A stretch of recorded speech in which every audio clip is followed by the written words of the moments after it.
الأخيرة جات لي عدة استغاثات من أهالي محافظة دمياط بخصوص الفساد في المنتجات الغذائية، وخاصة المنتجات اللي تتعلق بالجبنة.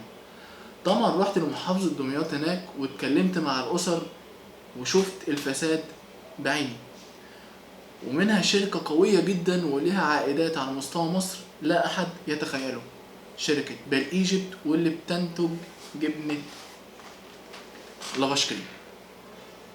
طبعا الفساد المتواجد في الجبنة دي لا أحد يتخيله. الجبنة دي أصبحت جبنة قاتلة لكل من يأكلها، ودلوقتي هشرح الأسباب. قبل ما أشرح الأسباب أنا عايز أوريكم تجربة بسيطة جدا.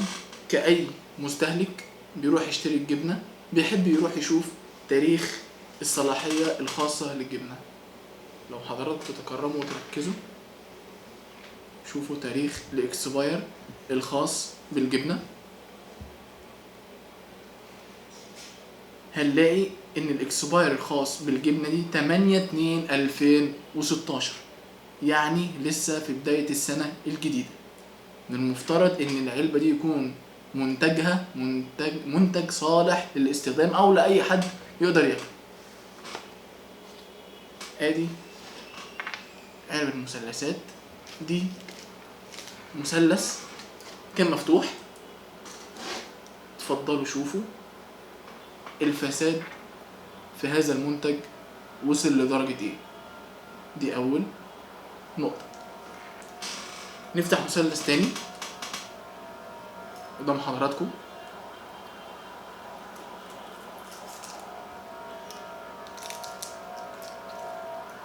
صحيح المثلث مفهوش بعض اللي شفناه هنا، ولكن المثلث ده اللي الأسرة أكلته بعد ما حاشت العفن الموجود في المثلث ده جاب لهم تسمم. يعني مش شرط ان العلبة تكون بالعفن ده انها تجيب مرض، لا، ممكن تلاقي حاجة زي كده برضو وتجيب مرض.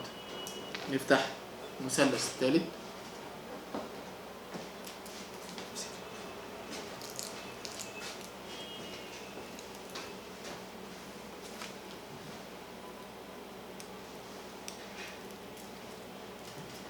قدام حضراتكم، بفتحها قدام حضراتكم لان متأكد بعد انتشار التحقيق ده هتعرض لهجوم بشع. انا بفتح المثلثات امام حضراتكم.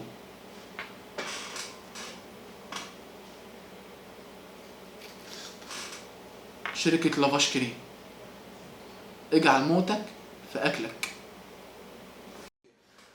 وفي نقطة عايز الفت حضراتكم بيها كويس قوي، ان المنتج ده متواجد في السوق محافظة دمياط كتير جدا، واتكلمت مع كثير من البائعين قالوا فعلا في شكاوي كتير من المنتج ده، بس احنا هنعمل ايه؟